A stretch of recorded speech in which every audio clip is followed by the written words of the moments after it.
Having discussed form and structure of poetry in the first part and language of poetry in the second part of our class on understanding poetry, now we come to talk about types of poetry. Broadly speaking, we may classify poetry into narrative poetry and lyrical poetry. A narrative poem tells a story, while lyrical poetry records emotions, the poet's thoughts and feelings on some issues are expressed often in moving and vivid manner. Let's first deal with narrative poetry. Narrative poetry, as the name implies, a narrative poem tells a story through verse. The story may be serious, as in Chaucer's The Knight's Tale. The story could also be bawdy or sensuous, as in Chaucer's The Miller's Tale. Narrative poetry presents a series of events through action and dialogue. Most narrative poems feature a single speaker, the narrator.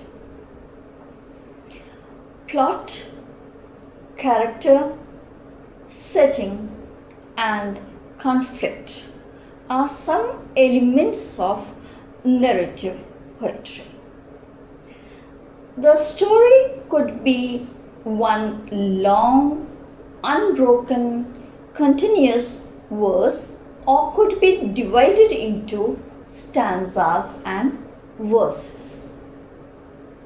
Now, having understood what narrative poetry is, we shall now consider two types, epic and ballad, two types of narrative poetry.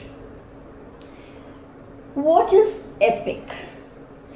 Epic is a long, great narrative poem which tells about the doings of one or more characters from history or legend. It could be the adventurous and famous exploits of a hero. The epic is a long narrative poem that usually unfolds a history or mythology of a nation or race. The diction of every epic is lofty, grand, and elegant. Ramayana and Mahabharata are two great epics of India.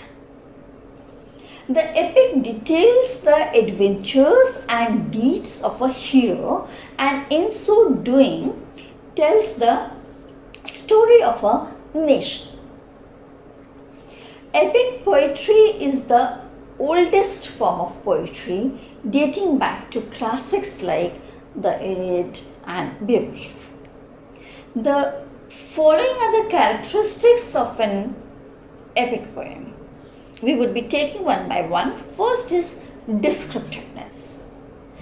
Because the epic is long, the poet has plenty of opportunity for vivid description.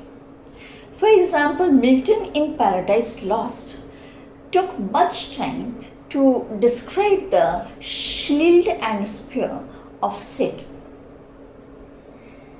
Choric nature. Epic poetry is to a great extent an expression of public feeling. Chorus represents public.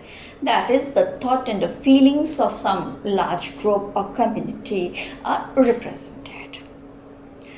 For example, again from Milton in Paradise Lost, Chorus is more of a spokesman for the English Protestantism of his time. Then you have supernatural, presence of supernatural. There are certainly gods, demons, angels, fairies, and use of supernatural forces like natural catastrophes in every epic.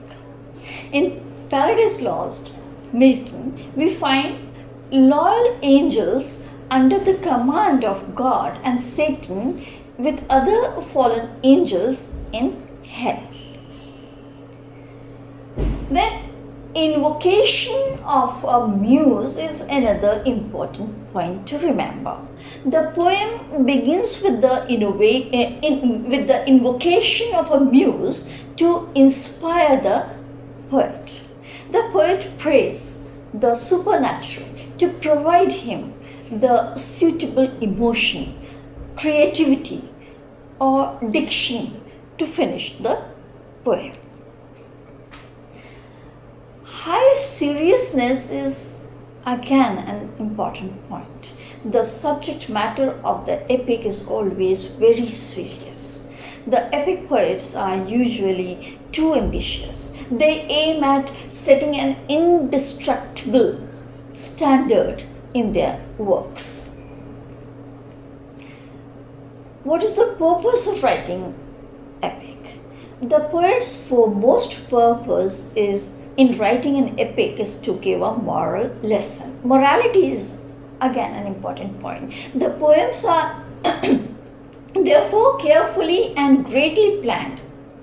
In it, the hero faces certain severe odds and difficulties. He, however, overcomes all these obstacles and achieves a huge success after a very hard struggle. The poet uses hyperbole to reveal the prowess of a hero. The theme of each epic is sublime, elegant, and have universal significance.